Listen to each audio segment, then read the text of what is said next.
안녕하세요. 오늘 주제는 모든 일에는 때가 있다라는 말씀입니다. 우리가 이 세상에 태어날 때 우리가 스스로 노력해서 이 세상에 태어난 게 아니라 100% 공짜 인생입니다. 우리가 조금이라도 노력을 해서 이 세상에 태어났다면 좀 억울한 일이 많을 거예요. 왜냐하면 누구는 재벌집 아들로 태어나고 누구는 이 거름뱅이 아들로 태어났다면 너무 억울하죠. 똑같이 노력을 했는데 누구는 그렇게 부잣집 아들로 태어나고 머리도 똑똑하고 얼굴도 잘생긴 그런 자식으로 태어나고 누구는 얼굴도 못생기고 짜리 몽땅에 한다면 진짜 억울하겠죠. 왜냐하면 공짜가 아니라면 스스로 노력해서 그렇게 했다면 아마 그렇게 받은 내 인생은 굉장히 억울할 것입니다. 그렇지만 우리가 공짜라고 생각하면은 그것이 얼마가 됐든 그것은 별 억울할 게 없는 거죠. 왜냐하면 우리가 지나가는 노신사가 어린 아이들이 두 명이 놀고 있다고 칩시다. 놀고 있는 두 아이가 너무 예뻐서 한 아이한테는 1,000원을 주고 한 아이한테는 100원을 줬다고 칩시다. 그러면 이 100원을 받은 애는 기분이 나쁘죠. 왜냐하면 자기 보는 앞에서 똑같이 모르는 아저씨인데 쟤한테는 1,000원을 주고 저한테는 100원을 줬으니 얼마나 기분이 나쁘겠어요. 이 똑같이 모르는 아저씨인데 그러면 이 100원을 받은 아이가 기분 나쁘다고 100원을 버리겠죠. 누구는 1,000원 주고 왜 나는 100원 줘야 하고 그 100원을 버릴 수 있습니다. 근데 이 1,000원을 받은 애는 또 어떨까요? 상대성이겠죠. 모르는 아저씨가 쟤는 100원을 주고 저는 1,000원을 줬어. 너무 행복하겠죠. 그런데 자세히 들여다보면은 그게 행복만은 아니라는 거죠. 왜냐하면 공짜로 받았기 때문에 이 1,000원을 받은 아이는 그 돈을 제가 100원밖에 안 받았다면 900원을 더 받았으니까 900원은 흥청망청 쓸 수도 있는 거 아니겠습니까? 마찬가지로 이 100원을 받은 아이도 마찬가지로 어차피 공짜니까 100원을 잘 아껴서 불려서 1,000원이 될 수도 있습니다. 우리 인생이 그런 것 같아요. 지금 상황이 안 좋게 이 세상에 태어났어도 100원도 공짜고 1,000원도 공짜라는 거죠. 제가 이 장애가 심각하게 되고 몸에 이렇게 심각한 타격이 왔을 때 굉장히 괴로웠었습니다. 그런데 그때 어느 목사님께서 저에게 그러시더라고요. 하나님께서 당신을 사랑하기 때문에 그런 시련을 줬다. 제가 웬 개소리인가 했습니다. 왜냐면 당신도 병신 한번 대봐라 그런 소리 할 수 있나. 남의 얘기는 하기 쉽지만 당사자 얘기 쉬운 게 아니거든요. 더욱이 저는 신앙심이 아주 두터운 사람도 아니었습니다. 그냥 우체부 신자였기 때문에 그닥 그렇게 하나님의 영적 체험을 느끼지 않은 일반 우체부 신자인데 이런 신자에게 목사님께서 하나님께 당신을 사랑해서 그런 시련을 줬다. 제가 아직 팔복을 이해하지 못할 때이다 보니까 속으로 그랬죠. 당신도 병신되고 그런 소리 한번 해봐라. 그런데 그런 내 생각을 가졌던 것도 하나의 때겠죠. 우리가 어떤 상황이 오게 되면은 좀 아전인식적으로 해석을 하고 주도적으로 생각할 때가 많습니다. 근데 그런 상황이 처했을 때 또 하나의 스님을 만난 적도 있어요. 근데 그 스님께서도 똑같은 얘기를 했습니다. 제가 괴롭습니다. 몸이 이렇게 되고 해서도 망하고 그랬습니다 했더니 그 스님께서는 또 이렇게 말씀하시더라고요. 그러면 죽어 그러더라고요. 세상 어차피 공짜인데 아직 당신이 노력해서 이 세상 태어난 거 아니지 않냐. 근데 그러면 그냥 죽으면 되지. 사람과 이 짐승의 차이가 뭐냐. 짐승은 아무리 학대를 해도 안 죽는다. 그냥 지가 시름시름 알아서 죽어야지 자살이라는 걸 모른다. 근데 인간은 자살을 할 줄 안다. 유일하게 동물 중에서 스스로 자살할 수 있는 능력 가진 거는 인간밖에 없으니 왜 하나님께 그런 능력 주냐? 너 세상 똑같으면 죽으라 이거다. 라고 스님께서 얘기하더라고요. 조금 좀 냉정하고 좀 복돋아 주는 게 아니라 세상 뭐 같으면 죽으라고 하니 그것도 틀린 말도 아닌 것 같아요. 어차피 인생 자체가 공짜인데. 그래서 죽을까? 또 이런 생각도 해봤습니다. 근데 이게 어느 말이 정답인지 아닌지는 뭐가 자기 스스로 판단하는 거겠죠. 제가 이 두 사람의 나름 그래도 뭐 종교인 성직자라는 사람들이 저에게 이 충고랍식을 줬는데 두 분 다 제가 이 마음적으로 와닿지가 않았어요. 하나님이 나를 사랑해서 그러시려 줬다는 것도 이해가 안 됐고 또 이 세상이 공짜 인생인데 뭐 같으면 스스로 끊고 세상 하직하면 되지 뭐 세상 탓을 하냐 라는 것도 제가 잘 이해를 못했습니다. 그때 제 나이 30밖에 안 됐던 나이니까요.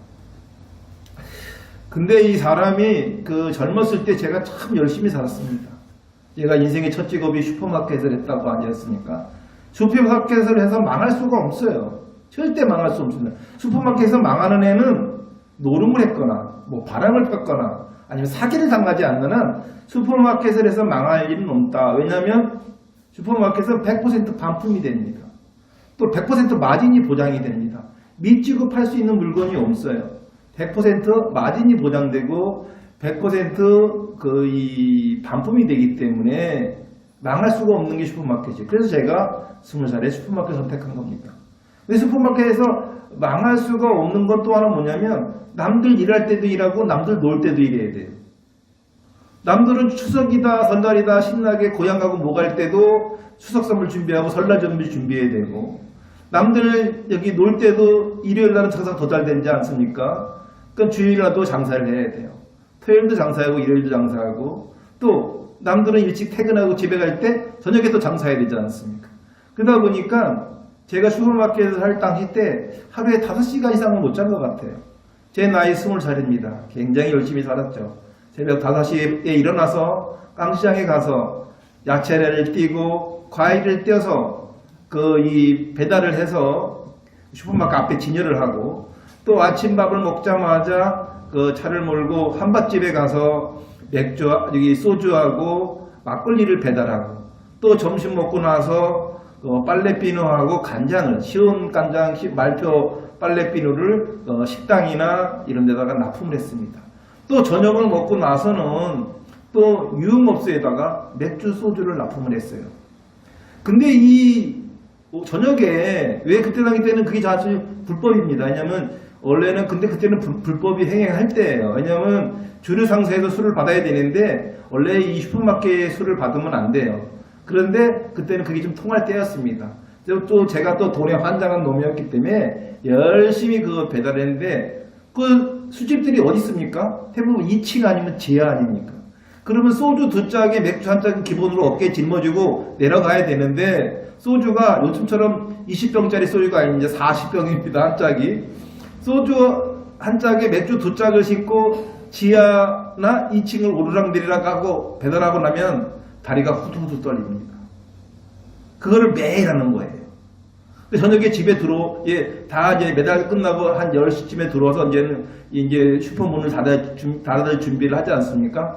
그러면 양쪽 주머니에 돈이 쑥한 거예요. 그러니까 돈을 갖다가 쉴 수가 없어서 그냥 챙겨놨다가 이제는 저녁 10시쯤 돼서 주머니에 돈을 꺼내갖고 책상에 놓으면 돈이 수북하게 쌓입니다. 1,000원짜리, 5,000원짜리, 10,000원짜리가 책상 앞에 수북히 쌓이면 이제 고무줄로 100장씩 묶어서 정리를 합니다. 내일 아침에 은행에다 예금을 해야 되니까 딱 정리를 하고 이제 자야 되겠다고 딱 잠을 청하는데 어디서 잠가냐? 슈퍼 안에 침실이 있었습니다. 왜냐면 새벽 4시 반에 또 일어나야 되니까 집에서 출퇴근은 불가능해요. 그래서 이제 안에 자고 있는데 11시쯤에 밖에서 문을 탁탁탁탁 두들기는 거예요. 그러면 얼마를 팔겠다고. 근데 시끄러워서 일어나는 거예요. 너무 두들기니까. 일어나면은 담배 한 갑 달래요. 그때 당시 때 파는 담배가 거북선인데, 거북선이 500원인데, 하나 팔으면 50원 남습니다. 10%. 담배 마진이 10%예요. 50원 남자고 자다가 일어나서 그걸 파는 거예요. 그러면 그렇게 하루 이틀이 아니니까 딱 봐도 알죠. 저거 담배 사러 오는 거다. 소주 한 병 사러 오는 거야. 그저 안 일어나고 싶지만 일어납니다. 왜? 그 사람이 진짜 단골이거든. 그렇잖아요. 한 11시에 오는 사람이 먼 데서 와서 사가겠어요? 동네 사람이죠. 이웃이에요. 그러니까 50원을 벌려고 일어나는 게 아니라 단골 손님의 대우를 해주려고 일어납니다. 그럼 그거 말고 다시 또 자야 돼요. 아, 자려고 그러는데 또 소주 사러 오네. 그러다 보면 그게 12시도 그냥 훌딱 지나가 버려요. 그럼 또 새벽, 내일 또 4시 반에 일어나서 깡시장에 가서 또 과일하고 야채 떼어와야 되는데 미치는 거죠. 제가 체력이 20이니까 가능했지, 지금 하라 그러면 때려잡아줘도 못합니다. 그렇게 열심히 살았기 때문에 그렇게 생각을 했어요. 아, 젊을 때는 열심히 살아야 돼. 젊을 때는 돈을 벌어야 돼. 젊을 때는 뭐 둘이라도 씹어 먹어야 돼. 그런데 말입니다. 내가 가만히 생각해 보니까, 아, 근데 내가 만약에 그렇게 벌다가 30살에 수술하다가 죽었으면 쎄빠지게 일만 하다가 뒤진 거 아닙니까? 에? 제가 30살에 척추 종양계가 수술로 하반신 마비가 됐는데 하반신 마비가 아니라 죽었다면, 그죠? 수술해서 잠시 죽을 수 있지 않습니까? 아, 그러면 나는 평생 일만 하다가 뒤진 거야. 세상에 그렇게 억울한 일이 없어요. 근데 인간은 그렇게 생각해요. 나는 영원히 살 거라고 생각하죠. 그렇잖아요. 그러니까 그렇게 열심히 쌍꺼풀 터지게 일을 했지. 내가 만약에 30살에 병신이 될 줄 알았다면 절대로 내가 그때 열심히 안 일했을 거예요. 병신이 되기 전에 더 놀았겠죠. 근데 병신이 될 줄 몰랐으니까 열심히 일한 거 아닙니까? 남들 놀 때도 일하고, 남들 일할 때도 일하고, 남들 잘 때도 일하고, 남들 쉴 때도 일하고. 그렇게 일을 하다 보니까, 그러다가 제가 이 술집에, 술집에다 술을 납품했는데, 그 술집 납품하던 술집에서 돈을 띄었어요. 그 술집 누나가, 마담 누나가 예뻐갖고, 이렇게 알람방구 끼는 바람에 제가 술을 좀 납품하다 보니까, 한 500만원어치가 외상이 잡혔어요. 그때 500만원이면 집 한 채 값입니다.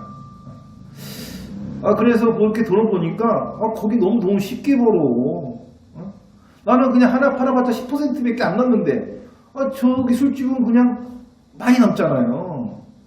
그게 부럽더라고요. 그거 들어서 또 술집을 하게 됩니다. 근데 술집을 이렇게 하다 보니까, 돈은 마진이 좋은데, 문제는 뭐냐. 술 먹고 이 주사 부리는 친구들 있잖아요. 거기다가 술값은 많이 좋으니까 외상도 줘야 되고, 또 외상값 받으러 돌아다니는 것도 있고. 뭐 근데 그건 뭐 차이를 하더라도 제일로 제가 술집을 못하게 된 게, 남 잘 때 일하고 남 일할 때 자야 된다는 거죠.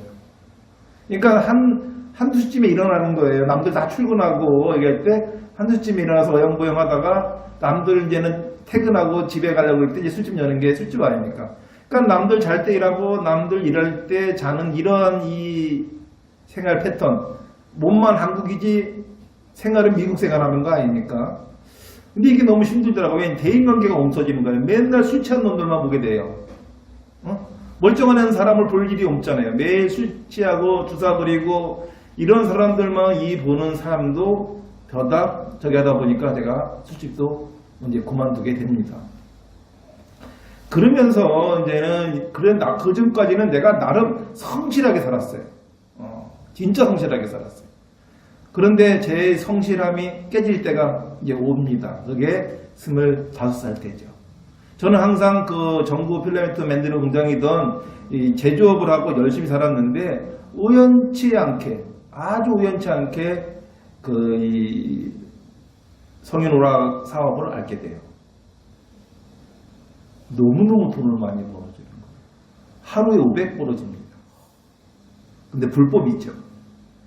근데 이제 이 도덕 불감증이라는 게 이 돈 맛을 알면 그렇게 바뀝니다. 돈 맛을 모르는 건 그렇지만 돈 맛을 알면 사람들이 왜 범죄를 저지를까? 돈을 쉽게 벌고 돈을 많이 벌기 때문에 범죄에 빠지는 겁니다. 또 돈 맛을 알아야 됩니다. 우리 부모님들이 가늘게 먹고 가늘게 싸라 그렇게 생각하지만, 그거는 돈 맛을 모르는 사람들이 그런 얘기를 합니다. 제가 그 20여 년 전에 쓴 책 중에 돈 맛이라는 책이 있습니다. 돈에도 맛이 있다. 돈에도 쓴맛, 단맛, 신맛, 뜨뜻한 맛 4가지 맛이 있다라고 해서 쓴 책이 이제 돈맛인데, 돈맛을 모르면 돈을 벌 수가 없어요. 돈맛을 알아야 돈을 법니다. 우리가 명품이나 사치도 해봐야 하는 거지. 그래서 유명한 그 정중회장 말로 당신 해봤어라는 말처럼 돈 맛을 모르는 사람은 돈을 절대 벌 수가 없어요. 돈 맛을 모르는 사람은 이것저것 따지게 돼 있습니다. 돈 맛을 알면 이것저것 안 따집니다. 물불 안 가립니다. 근데 그게 죄인지도 모르고. 제가 이제 그때서부터 제 생각이 바뀌어요. 야, 인생은 열심히 사는 게 아니야. 그냥 좋은 아이템이 있으면 그거로 그냥 대박 나는 거지. 열심은 개뿔 하면서 그때부터 이 불법과 친해집니다. 근데 그런 때가 또 제 생각에 젊었을 때의 때죠. 그래서 이제 아주 신나게 벌다가 보니까 제가 지난 시간에 있지만 저한테 이제는 이 돈 열심히 버는 거로 맨날 노름을 하다 보니까 이제 폐에 구멍이 나서 이제 죽다 살아나기도 하고. 근데 그런 때가 와도 이 하나님의 경고임을 알지 못하는 거죠. 근데 우리가 그런 한 때가 수시로 이렇게 오는 하나의 그 순간순간마다 이 판단력이 떨어진다는 거죠.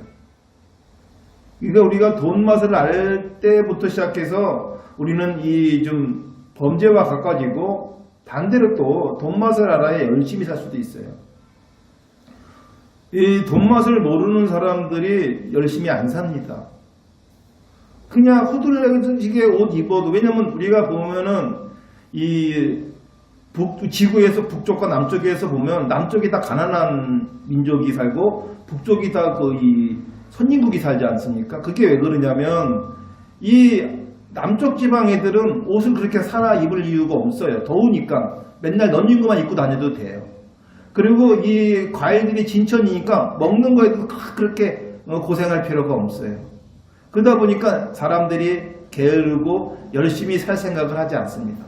근데 이 북쪽에 있는 사람은 봄, 여름, 가을, 겨울이 있어요. 겨울에 얼어 죽습니다. 옷 제대로 안 입고 다니면 옷 사 입어야 되고, 또 겨울에는 아무것도 먹을 게 없으니까 비축을 해야 되고, 비축을 하다 보니까 비싸니까 북쪽에 있는 국가들은 대부분 선진국이고 남쪽에 있는 국가들은 대부분 후진국이 되는 이유가 바로 그겁니다. 그러니까 열심히 살아야 잘 사는 겁니까? 근데 열심히 하는 돈 맛을 알아야 열심히 산다는 거예요. 우리가 이렇게 먹다가 보면은, 야, 좀 안 먹고 살면 어떨까? 밥 먹는 것에 귀찮을 때가 있어요. 안 먹고 살면 얼마나 좋을까? 근데 안 먹고 살면요, 사람이 굉장히 게을러집니다. 때가 돼서 때가 되고 밥을 먹어야 되는데, 밥 때 아무 때나 먹으면 사람이 게을러지잖아요. 아침 먹을 때가 있고, 점심 먹을 때고, 저녁 때가 먹을 때가 있는데, 몰아서 먹으면 되나요? 한 일주일 굶고 일주일치 먹으면 되나요? 그럴 수 없잖아요. 그러니까 그때 딱 때에 맞게끔 살아야 된다는 거죠. 근데 그 때를 놓치면 몰아뻥이 안 되는 거예요. 우리가 하나님을 믿는 관계도 그렇습니다. 때가 있어요. 저는 50이 넘어서는 진짜 하나님을 믿어야 된다 라고 생각합니다. 우리가 20, 30대는 하나님 못 믿어 안 믿어도 뭐 그럴 수가 있다고 봐요. 왜냐면 너무 주변에 돈맛이 많으니까, 줄 게 많지 않습니까? 지금 우리 교회들이 우리나라만 뿐만 아니라 전 세계적으로 젊은 교인들이 없어진다고 합니다. 교회들이 다 지금 술집으로 바뀌고 카페로 바뀌고 이런 회사로 바뀌고 있는 게 전 세계적인 추세예요. 왜 그러냐? 젊은이들이 지금 교회를 안 다니기 때문에 그래요. 문화가 바뀌고 있고 대부분 교회를 가면 노인들밖에 없습니다. 죽을 때가 다가오니까 좀 반성을 하고 산다라고도 할 수 있지만 사실은 시대적 때가 그렇게 되는 거예요. 인생이 라이프가 이 패턴이 있듯이 나이 50이 되면 이제는 반백년을 살았으니까 이제 되돌아볼 나이가 됐다. 이 삶보다 죽음에 대해서도 더 생각을 많이 하게 되고 금전적으로 써봤고 고통받아볼 거 받아봤기 때문에 돈의 소중함도 알게 되고 또 나 자신만을 위해 살다가 주변에 어려운 사람들도 보게 된다는 거죠. 이게 바로 때입니다. 그럴 때라는 거죠. 놀 때가 있고 일할 때가 있듯이 때를 제대로 구분하지 못하는 사람들이 노숙자의 삶을 사는 겁니다. 또 우울증에도 걸립니다. 또 남에게 피해를 주기도 합니다. 열심히 일할 때 일을 하지 않았으니 어떻게 되겠습니까? 남에게 빈대부터 살겠죠. 남에게 얹혀 살겠죠. 또 마찬가지로 열심히 공부할 때 공부하지 않았으니 어떻게 되겠습니까? 좋은 대학교를 못 가니까 좋은 직장을 못 구하겠죠. 이 때라는 건 굉장히 중요한 겁니다. 우리 교회도 마찬가지입니다. 우리 교회가 처음에 설립했을 때 그 때가 있고요. 또 발전할 때가 있고, 그 때에 따라서 저의 역량도 달라집니다. 근데 이 성도분들도 때에 따라서 달라진다는 거죠. 우리가 관계성을 맺을 때도 우리가 어떤 관계성을 맺냐면 기브앤테이크에 대한 관계성입니다. 저 사람이 나에게 잘해줄 때는 나도 저 사람에게 관용을 베풀고, 저 사람이 나에게 못해줄 때는 나도 저 사람에게 그닥 그렇게 좋은 관계성을 유지해 줄 수는 없지 않습니까? 그게 인간사의 때입니다. 그러면 하나님과 우리 성도들 간의 때는 어떤 때일까요? 우리가 어렵고 힘들 때 하나님 찾잖아요. 행복하고 즐거울 때 하나님 찾습니까? 물론 찾는 분들이 있어요. 그게 이제 감사죠. 이렇게 지금 상황이 잘 되었을 때 진짜 이건 다 하나님의 은혜다 하고 교회에다 헌금도 하고 주변 이웃에게도 베풀기도 하고 그런 사람도 있고요. 어려울 때만 하나님 찾는 사람이 있죠. 어려울 때만. 지금 사업이 좀 안 돼. 열심히 좀 하나님한테 찾아가서 좀 기도 좀 해야 되겠다. 그런 사람들 있잖아요. 지금 이렇게 좀 아이들이 속을 썩여. 아니면 우리 아이가 좀 좋은 대학을 가야 돼. 내가 좀 공부가 안 되는 것 같아. 그래서 어려울 때 하나님을 찾는 사람도 있죠. 근데 상관없어요. 하나님은 전지전능하신 분 아닙니까? 어려운 때든 아니면 화평할 때든 그때는 하나님한테는 그닥 중요하지 않다. 근데 우리가 영생을 한다는 거는 예수님을 통해서만 영생을 하는 거 아닙니까? 천국을 갈 수 있는 거 아닙니까? 그러면 어떤 때에 우리가 그 기도를 해야 되느냐? 저는 늘 깨어있는 기도를 해야 된다고 생각합니다. 늘 깨어 있어야 됩니다. 왜? 예수님께서 나를 인도할 수 있는 때가 우리가 인간에는 알 수가 없어요. 우리가 언제 예수님께서 성령이 임하실 줄 알겠습니까? 그러니까 늘 깨어 있어야 됩니다. 늘 깨어 있을 때만이 우리가 그 때를 제대로 낚아챌 수 있는 거죠. 그게 호시탄탕. 이 호랑이가 이 작은 토끼 한 마리를 잡아도요, 아주 긴장을 합니다.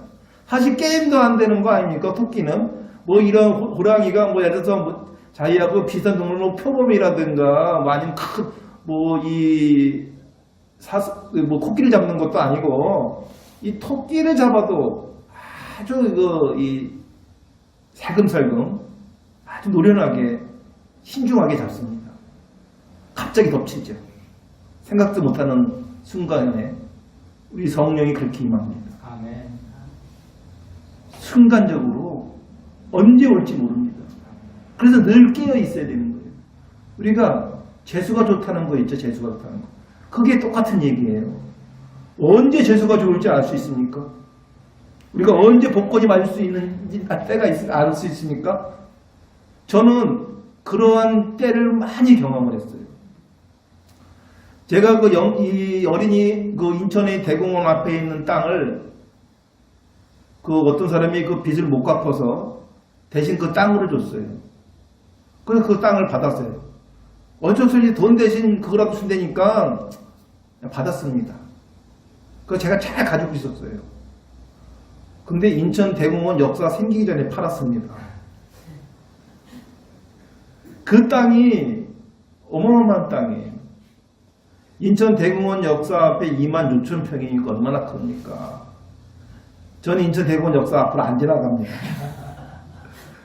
그 땅을 보면 속상하니까. 큰 대로변, 4차선 대로변에 있는 그 역사 앞에 땅인데 그걸 15년 잘 가지고 있다가 뭔 귀신의 때가 들렸는지 그 난리더라고요. 전 그런 경험이 많습니다. 제가 그보다 더 큰 수익을 얻은 때가 26살, 5살 때인가 봅니다. 제가 좀 사고를 치고 저기 이 충남 태안에 잠시 좀 찌그러져 있을 때인데 어떤 친구가 200만 원만 주면 산을 주겠다는 거예요. 근데 산이 어느 정도냐면 삼정보입니다. 삼정보. 6만 평. 아니, 9만 평이네 9만 평. 근데 얼마냐면 200만 원만 주면 그걸 주겠다는 거예요. 200만 원만 주면. 그때는 아무리 돈이 저기해도 200만 원 그거 별거 아니잖아요. 40년 전이라고 해도. 그래서 200만 원을 주고 그 땅을 딱 권리문서를 받았어요. 받아서 이 등기소에다가 법무사에다가 맡겼습니다. 등기 전 해달라고. 근데 밤에 막 누가 두들기는 거예요. 그래서 그때 내가 문을 안 따줬어야 되는데 하도 두들기길래 문을 딱 따줬더니 한 70 먹은 노인네와 60대 아주머니가 와서 저한테 25살 새끼한테 저한테 막 무릎 꿇고 비는 거예요. 왜냐? 그 땅을 파는 애가 종손인데 이놈이 야밤 도주하느라고 200만 원에 팔고 갔는데 그 산이 형님이 묻혀 계시고 아버님이 묻혀 계신 곳이니 그 땅을 돌려달라고 그러는 거예요. 그 70 먹은 노인네가 25 먹은 저한테 막 무릎 꿇고 비는 거예요. 그리고 저한테 팔아먹은 그 아들의 엄마도 저한테 비는 거예요. 제가 아마 40대였으면 안 바꿔줬을 거예요. 그때는 돈독이 났을 때. 근데 25 어리잖아요. 그래서 이렇게 얘기했죠. 지금 법무사에다 맡겨놨으니 법무사에서 등기 처리가 되면 어쩔 수 없고 등기 처리가 안 됐으면 돌려주겠다 그랬어요. 근데 이름은 시골 법무사가 일을 안 해. 그 다음날 갔더니 아직 서류를 가지고 있는 거예요. 전날 줬는데. 그래서 내가 뭐라 그랬어요? 등기 처리가 안 됐으면 돌려주겠다 그랬지 않습니까? 그래서 약속대로 200만 원 돌려받고 9만 평을 돌려줬어요. 근데 그 땅이 어디냐면 지금 이 태안 그 아주 유명한 국립해상공원에 있는 땅입니다. 끝내주죠. 그리고 그 땅이 그때 당시 때는 버스 종점에서 한 1, 2km 걸어갔었는데 나중에 보니까 그 땅이 버스 종점이 됐어요. 그러니까 제가 한 10년 만에 태안을 갔더니 태안에 있는 그 건달 친구들이 야 차사장 한 통 내 그러는 거예요. 그랬더니 야 네가 옛날에 200만 원 주고 산 땅이 지금 국립해상공원이 돼갖고 너 어마어마한 재벌 됐잖아 그러더라고요.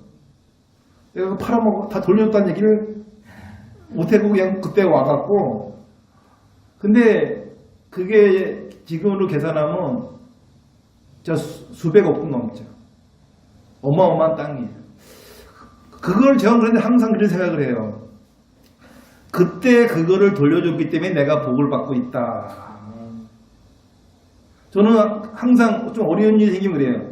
좋은 일이 생기면 또 좋은 일이 생기면 내가 그때 그 200만 원 받고 그거 수백억짜리 땅을 돌려줬으니까 하나님께서 나한테 복을 주시는 거다. 위안을 삼습니다. 근데 이 어린이 대공원 땅은 좀 억울해요. 왜냐하면 귀신이 홀렸듯이 그거를 갖다가 왜 그걸 처분을 해서 사업을 했는지 조금 후회했어요. 왜냐하면 그때는 내 나이가 50이 가까울 때였지 않습니까? 그러다 보니까 좀 판단력이 좀 흐렸다는 생각이 들더라고요. 근데 그렇게 다 뗀 것 같아요. 돈을 잃을 때, 오늘 성경 말씀에도 잃을 때가 있고 얻을 때가 있다. 이 남녀 관계의 때도 그렇더라고요. 남녀 관계의 때도 진짜로 이 여인하고는 평생 잘 살 것 같았는데 하늘나라도 가고 이 여인하고는 나 좀 마무리 인생을 잘 살 것 같은데 이혼도 하고 이거 뭔가 내 생각대로 되지 않는 것이 인생의 때인데 이 자식 농사도 그런 것 같아요. 자식 농사도 이 아이들이 잘 클 거라고 기대하고 열심히 했는데 어릴 때는 진짜 저놈을 위해서 내가 목숨도 버릴 만한 그런 때가 있었는데 지금 왜 그놈들 이렇게 미워할까? 그게 또 때가 된 거죠. 자식은 이제 부모 곁을 떠나야 될 때가 됐는데 안 떠나는 자식 때문에 그런 생각이 드는 게 아닌가 싶습니다. 저희 어머님이 이제 이제 몸이 많이 새해지셔서 옛날 같지가 않아서 제가 어저께 그 어머니한테 뭐 좀 드실까요? 했더니 흑염소를 드신다고 하더라고요. 왜냐면 요새 흑염소가 대세입니다. 왜냐면 이제 개고기를 못 먹게 되다 보니까 흑염소집이 대세입니다. 내가 우리 성도분들 한번 모시고 흑염소집을 한번 가야 되는데 이 흑염소 집을 갔는데 어머니가 많이 못 드시더라고요. 그러니까 마음 같은 거지 실제로 가니까 못 드세요. 저도 마찬가지로 많이 먹어지지가 않더라고요. 왜냐면 어머니가 까작까작 거리시는데 나만 후루룩 짭짭 먹을 수가 없잖아요. 그래서 저도 그냥 먹는 거 만운동 했습니다. 좀 서글프더라고요. 그래서 어머니께서 그러시더라고요. 이 나이 되면 먹고 싶은 것도 없대요. 네, 맛있는 것도 없대요. 생각 같지도 않대요. 그러니까 마음 같아서는 맛있을 거라고 해서 왔는데 그 집이 굉장히 맛있게 하는 집입니다. 유명한 집이고요. 근데 그냥 몇 숟갈 드시더니 다 먹었다 배부르다 그러시더라고요.